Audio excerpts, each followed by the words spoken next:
2020 को यूपी के कानपुर में बिकरू कांड हुआ था। गैंगस्टर विकास दुबे की गैंग ने तब 8 पुलिस वालों की गोली मारकर हत्या कर दी थी। 3.5 साल बाद यूपी के कन्नौज में बिकरू कांड हुआ, जिसमें एक हिस्ट्री शीटर ने अपने घर की घेराबंदी करने पहुंची पुलिस पर गोलियां बरसा दी और जिसमें एक कांस्टेबल मौके पर ही शहीद हो गया। कन्नौज के बिकरू कांड का हिसाब लेने की तैयारी हो चुकी है।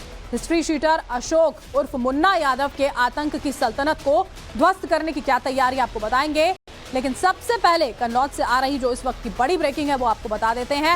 एक्शन की तैयारी दरअसल गोलीकांड में अभी फिलहाल की जा रही है। हिस्ट्री शीटर के घर पर बुलडोजर चल सकता है। घर की पैमाइश में जुटी है रेवेन्यू विभाग की टीम। ग्राम पंचायत की जमीन पर दरअसल घर होने का आरोप है। गांव के रास्ते से भी हिस्ट्री शीटर का कब्जा जो है वो यहां पर हटेगा। मौके पर आपको बता दें एसडीएम समेत कई आला अफसर मौजूद हैं। जिस किलेनुमा घर से हिस्ट्री शीटर अशोक उर्फ मुन्ना यादव ने पुलिस पर फायरिंग की थी वो ग्राम पंचायत की जमीन पर बनाया गया है। अवैध कब्जा करके उसका निर्माण किया गया, ऐसा दावा किया जा रहा है। यही नहीं, हिस्ट्री शीटर ने दहशत फैलाकर गांव का रास्ता भी अपने कब्जे में किया हुआ है। उसके अवैध कब्जों पर बुलडोजर चलाने की तैयारी जो है वो की जा रही है। ये जो तस्वीरें यहाँ पर आप देख पा रहे हैं उसी घर की है जो यहाँ ग्राम पंचायत की जमीन पर बनाया गया था। अवैध तरीके से हड़प कर उसको बनाया गया था। इसी पूरे घर पर बुलडोजर चलने वाला है।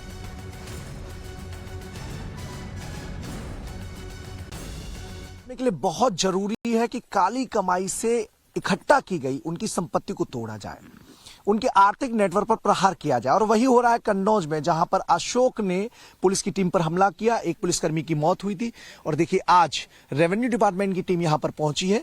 जो अवैध अतिक्रमण करके उसने अपना मकान खड़ा किया था, जो ग्राम पंचायत की जमीन है, चक्रोट है, वहां पर अब पैमाइश की जा रही है। देखिए ये रेवेन्यू डिपार्टमेंट की टीम पैमाइश कर रही है। ये पूरा फीता लेके पूरे गांव में पैमाइश की जा रही है। और अगर जांच में ये तथ्य सामने आता है तो उस जो प्रॉपर्टी है इसके खिलाफ डेमोलिशन की कार्रवाई अमल में लाई जाएगी।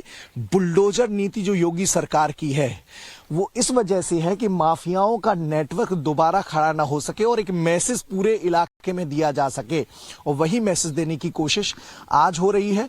पुलिसकर्मी की मौत के बाद रेवेन्यू डिपार्टमेंट भी अलर्ट हुआ है। एसडीएम के निर्देश के बाद तहसीलदार पूरे दल बल के साथ यहां पहुंचे हैं। और देखिए पूरे इलाके में जहां जहां अशोक की प्रॉपर्टी है वहां की पैमाइश की जा रही है। चूंकि गांव के शुरुआत में एक छोर पर अशोक ने अपना मकान बना रखा है और जो कच्चा रास्ता है यानी ग्राम पंचायत की जो जमीन है वो अशोक के घर के बगल से होकर गुजर रही है। आरोप गांव वाले ये लगाते रहे कि यहाँ पर इस चक्रोट को अपने मकान के हिस्से में मिलाकर अशोक यादव ने वहां पर भी अपना मकान बना लिया था। अब पैमाइश के जरिए ये सारी चीजें सामने आ जाएंगी और फिर बुलडोजर का एक्शन अमल में लाया जाएगा। देखिए गांव के लोग भी इकट्ठे हैं, पुलिस की पूरी टीम यहां पर जमा है और पैमाइश होने के बाद फिर बुलडोजर की कार्रवाई अब अमल में लाई जाएगी। और देखिए यूपी को चौंकाने वाला कन्नौज गोलीकांड 24 घंटे पहले हुआ। कन्नौज कांड की पूरी टाइमलाइन क्या रही वो आपको जरा हम समझाते हैं। कन्नौज के धरनी धीरपुर गांव में पुलिस की टीम जो है वो यहां पर पहुंची थी। हिस्ट्री शीटर अशोक उर्फ मुन्ना यादव को पकड़ने के लिए पूरी टीम वहां पर पहुंचती है। आरोपी जो है मुन्ना यादव, गैर जमानती वारंट उसके खिलाफ जारी किया गया था। छिबरामऊ और बिशुनगढ़ थाने की पुलिस टीम ने पूरे उसके घर को वहां पर घेरा था। हिस्ट्री शीटर के घर से पुलिस टीम पर इसके बाद फायरिंग कर दी जाती है। हिस्ट्री शीटर, पत्नी और दोनों बेटों ने फायरिंग की, ये पुलिस का कहना है। पुलिस ने बताया कि वो लोग अंदर मौजूद थे और फायरिंग कर रहे थे। हिस्ट्री शीटर के घर से गोली चली और वो गोली जो है वो कांस्टेबल को जाकर लगती है। जवाबी कार्रवाई जब यहां पर की गई, हिस्ट्री शीटर बेटे को इसमें गोली यहां पर लगती है और फिर गोलीकांड में जो कांस्टेबल जख्मी हुए थे उनको अस्पताल ले जाया गया इलाज के लिए, लेकिन उनकी वहां पर जान चली जाती है। दोनों जो बाप बेटे हैं हिस्ट्री शीटर वो यहां पर अभी फिलहाल पुलिस की गिरफ्त में है। अभी फिलहाल आगे क्या, अभी किस तरह का जो पूरी की पूरी कार्रवाई यहां पर की जाएगी वो यहां पर देखने वाली बात होगी। कन्नौज गोलीकांड पर पुलिस का क्या कुछ कहना है, कैसे पुलिस टीम पर हमला बोला गया, कन्नौज के एसपी की जुबानी सुनिए।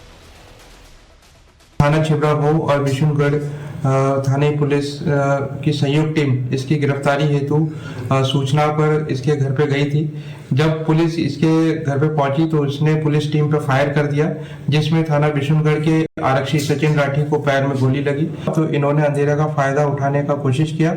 ये अंधेरे का फायदा उठाते हुए भागने लगे और उन्होंने साथ ही पुलिस पे भी फायर कर रहे थे। पुलिस ने इन पे जवाबी फायर किया, जिनसे इनके पैर में गोली लगी। घर में इसके ये जो अशोक उर्फ मुन्ना था, साथ ही इसका बेटा टिंकू, ये लोग पुलिस पे फायर कर रहे थे। इसकी पत्नी भी घर में थी। इनके द्वारा भी पुलिस के विरुद्ध कार्रवाई की जा रही थी। इन सभी को पुलिस द्वारा कार्रवाई की गई। जवाबी फायर में अशोक और इनके जो बेटा है टिंकू, इनको गोली लगी है। इनको हॉस्पिटल के लिए भेज दिया गया है।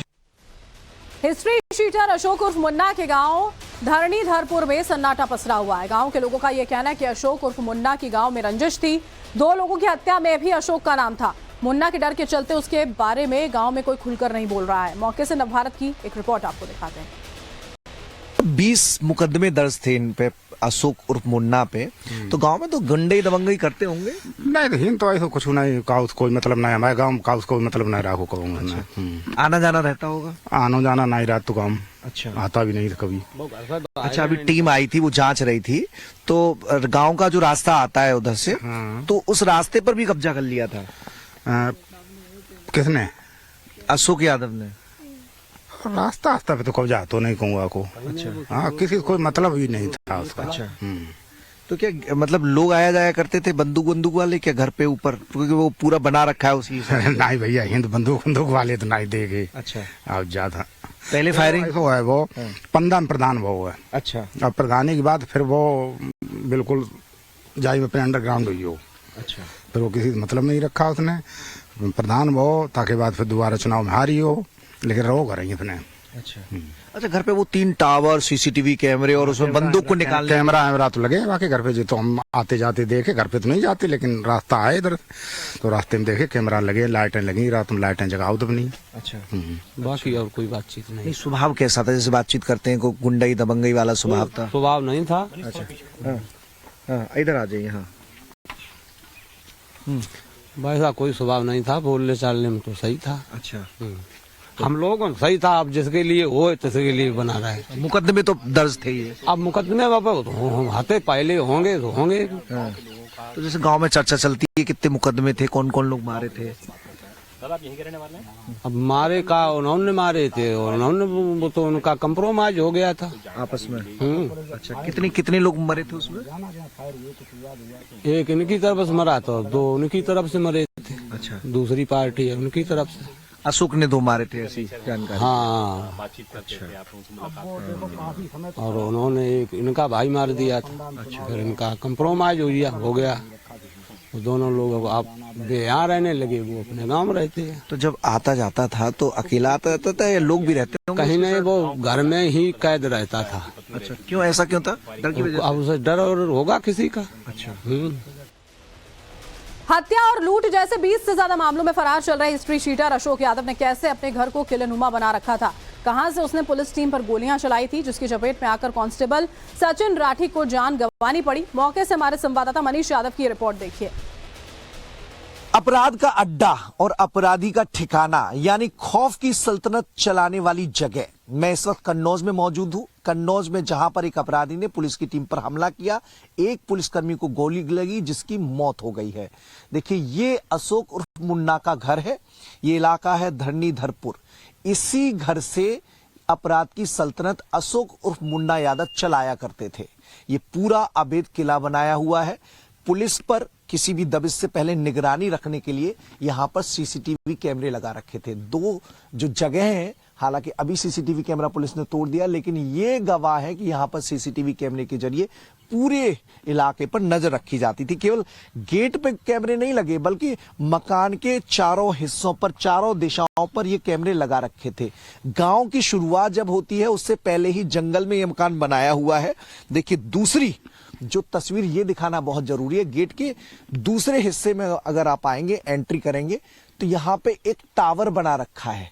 टावर की जरूरत इस वजह से थी कि यहां से निगाह रखी जा सके पूरे इलाके में। अगर कोई खौफ की सल्तनत चलाता है तो बहुत जरूरी हो जाता है कि आसपास क्या एक्टिविटी चल रही है उस पर नजर रखी जाए। क्या कोई ऐसा एक्शन लिया जा रहा है जो इस गुर्गे के खिलाफ हो, तो फिर फौरन उसका काउंटर किया जाए, जैसा कि काउंटर कल देखने को मिला। उसके लिए यहां पर एक टावर बना रखा है और यहां पर बंदूक से फायरिंग करने के लिए, असलाओं से फायरिंग करने के लिए बाकायदा छेद बना रखे हैं कि आप खुद तो शेल्टर लिए ही रहें, लेकिन आपको आक्रामक होना है, गोलीबारी करनी है, तो इन छेद से बंदूक की नाल निकालकर यहां से गोलीबारी की जा सके। तो उसके लिए विशेष व्यवस्था यहां पर इस जो घर है, घर रूपी जो किला है, वहां पर की हुई थी अशोक उर्फ मुन्ना ने। और हमारे सहयोगी मनीष यादव इस वक्त लाइव हमारे साथ जुड़ चुके हैं, सीधा उन्हीं का रुख करते हैं। मनीष, अभी कार्रवाई की बात जब की जा रही है तो अभी की क्या वहां पर ग्राउंड सिचुएशन है, पहले तो हमें वो बता दीजिए।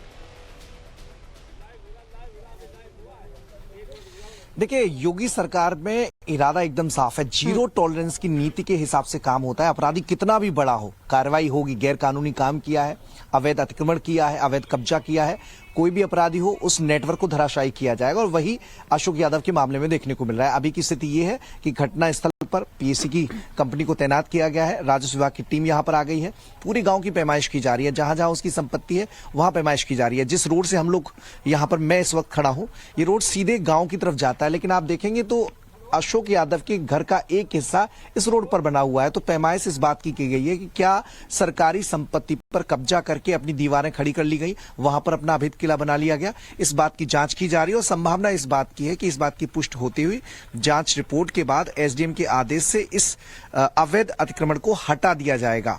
चूंकि हमने देखा है कि केवल एक माफिया नहीं, उत्तर प्रदेश में माफियाओं को शॉर्टलिस्ट करके अलग अलग जिलों में टॉप 10 माफियाओं की सूची बनाई गई और उन पर एक्शन लिया गया। एक्शन एक तो पुलिस ने अपनी कार्रवाई की और दूसरा रेवेन्यू डिपार्टमेंट की कोऑर्डिनेशन से जो संपत्ति थी, जो बेनामी संपत्ति थी, जो परिवार के लोगों के नाम संपत्ति थी, उस पर एक्शन लिया गया, जिससे उनके जो आर्थिक ढांचा है उसे तोड़ा जा सके। क्योंकि आर्थिक ताकत अगर मिलती रहती है तो अपराध की सल्तनत कायम रहती है। तो ऐसे में बहुत जरूरी आर्थिक ढांचे को तोड़ना होता है, तो वो योगी सरकार कर रही है। और मनीष, जब ये पूरी की पूरी कार्रवाई करने के लिए पुलिस की टीम पहुंची थी तो बताया गया था कि अंदर पूरा परिवार जो है वो यहाँ पर मौजूद था, उन जो पत्नी थी वो भी मौजूद थी। क्या कार्रवाई आगे उन पर भी हुई है, वो भी हम आपसे समझेंगे। वापस मैं आपके पास लौटूंगी। एक और बड़ी खबर जो है, शहीद पुलिस कांस्टेबल सचिन राठी पर यह बड़ी खबर है। शहीद सचिन राठी के घर मातम का माहौल है। 5 फरवरी को सचिन राठी की शादी होने वाली थी और सचिन के घर में शादी की तैयारियां चल रही थी। 2019 में वो पुलिस में भर्ती हुए थे, जिनकी यहां पर मौत हो गई है। 2 महीने बाद देखिए शादी उनकी होने जा रही थी सचिन राठी की, जिनको गोली लगी थी। अस्पताल उन्हें पहुंचाया गया, इलाज करने के प्रयास जरूर डॉक्टर्स की ओर से किए गए थे, लेकिन वहां पर उन्हें मृत घोषित कर दिया जाता है। जो परिवारजन हैं वो बेहद ज्यादा यहाँ पर परेशान है, रो रो कर उनका बुरा हाल है। बताया गया जो उनकी मंगेतर हैं, जो आप तस्वीरों में देख पा रहे हैं, वो बहुत ज्यादा परेशान। पूरा का पूरा परिवार देखिए, 2 महीने बाद जिस घर में शहनाइयां यहाँ गूंजनी थी, उस परिवार में जब ये खबर पहुंची। और मनीष लगातार हमारे सहयोगी जुड़े हुए हैं। मनीष, जो कांस्टेबल हैं सचिन राठी, उनके घर पे जाहिर है कि इस वक्त की स्थिति जो है वो बेहद तनावपूर्ण, बेहद खराब। देखिए, बिल्कुल 2019 में सचिन पुलिस फोर्स में शामिल हुआ था और उसके बाद जब दबिश डालने टीम यहां पहुंची थी, अरेस्ट करने अशोक को यहां पहुंची थी, उस टीम का हिस्सा था। मुजफ्फरनगर का रहने वाला है सचिन। और यहां पर देखिए मेरे ठीक पीछे जो इस टावर है, यहां से गोलीबारी हुई थी, जिसे अशोक, उनका बेटा टिंकू और उसकी पत्नी श्यामा देवी, तीनों उस टावर पर मौजूद थे। वहां से गोलीबारी हुई। सचिन ठीक जहां इस वक्त मैं खड़ा हूं वहां पर पुलिस टीम के साथ मौके पर मौजूद था और यहां पर उसे गोली लगी, गोली पैर में लगी। पैर में गोली लगने के बाद उसे सैया अस्पताल, जो कि कन्नौज जिले का हिस्सा है, वहां पर ले जाया गया। ज्यादा ब्लीडिंग होने के चलते उसे कानपुर रेफर किया गया, जहां पर डॉक्टरों ने उसे मृत घोषित कर दिया। तो ये जो सचिन था उस टीम का हिस्सा था। आनंद फानंद में चूंकि दूरी बहुत है, जिसके चलते मेडिकल ट्रीटमेंट दिलाने में उसे देरी हुई, लेकिन ये बड़ी चीज है कि कैसे एक सुरक्षित ठिकाने से क्लेनुमा घर बनाकर, टावर नुमा मचान बनाकर, वहां से खुद को सुरक्षित रखते हुए अशोक उर्फ मुन्ना, उसका बेटा टिंकू और उसकी पत्नी श्यामा देवी मौजूद थे। वहां पर रहकर पुलिस पर फायरिंग कर रहे थे। कोशिश ये थी कि जैसे ही कोई पुलिसकर्मी यहां पर आएगा तुरंत फायर कर दे रहे थे।